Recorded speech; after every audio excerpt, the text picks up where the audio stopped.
Hello, class. Today I'm going to be presenting Acanthosis nigricans. So what is Acanthosis nigricans, or AN?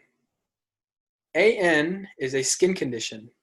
It's important to note that it isn't a disease, but more a condition. It is the blackening or darkening and thickening of the skin. As you can see from the picture on the right, there is a dark pigmentation around the neck of this person.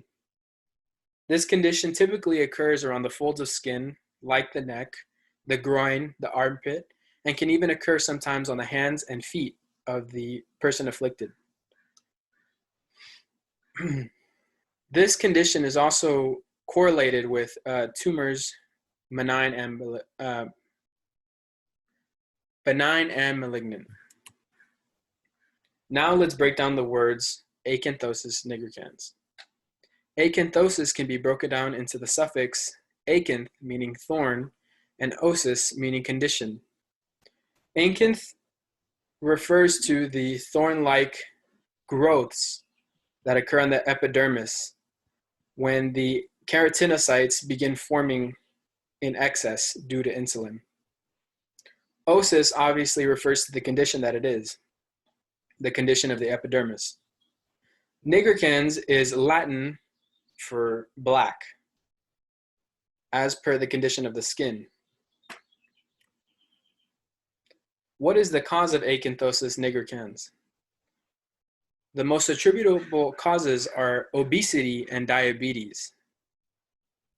The condition occurs mainly due to insulin resistance.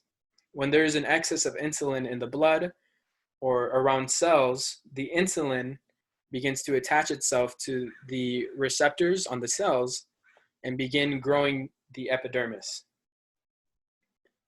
So the other attributable causes, high insulin levels, high medication-induced hyperinsulinemia, are also related causes that beget the Acanthosis nigricans.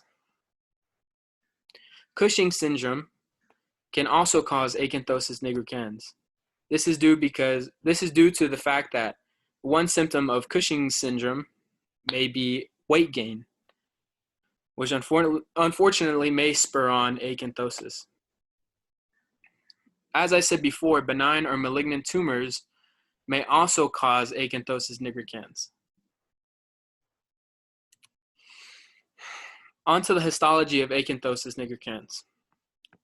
Insulin binds to a classic insulin receptor on the keratinocytes of the epidermis to promote growth and metabolism. In small amounts, this is a healthy and normal attribute of these keratinocytes in the relation with insulin.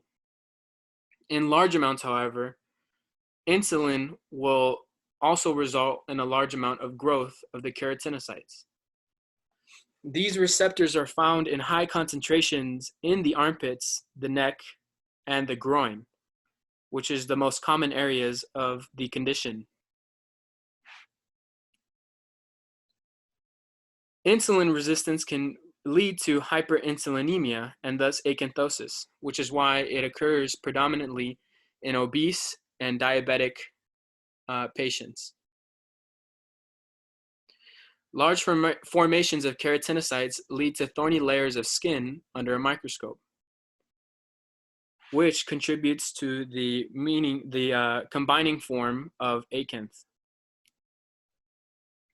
Who is at risk of developing AN? According to an online journal published by NCBI, the Acanthosis nigricans shows prevalence in specific groups in the following order. The highest prevalence is in Native Americans. Following is African Americans, then Hispanics, and then Caucasians. Also, when compared to each other, AN was predominant in African American women over Caucasian women. As you can see from the CDC, this graph shows the correlation of obesity to certain groups of people. Black and non-Hispanic patients showing the largest prevalence of obesity, particularly in women. And then following that is white non-Hispanics, and then Hispanics.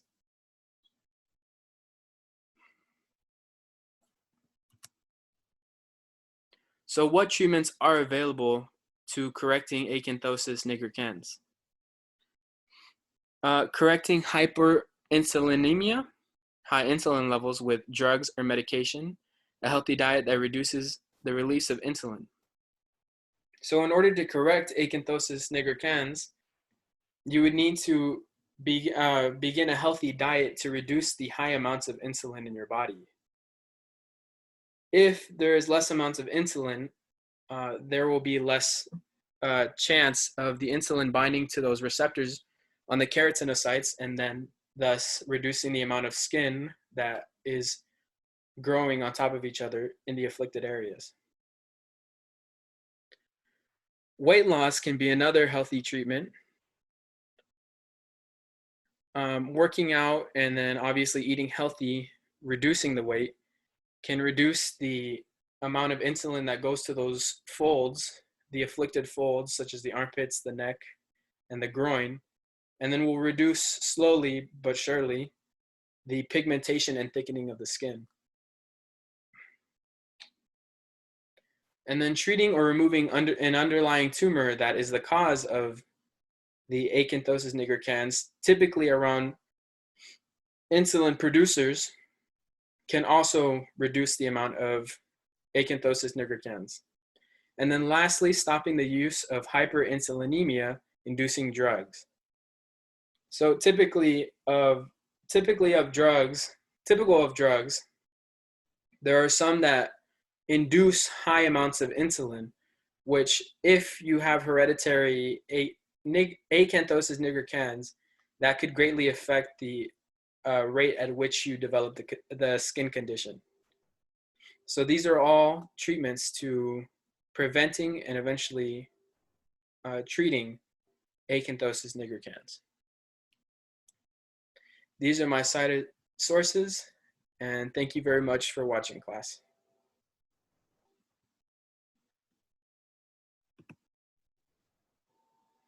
No.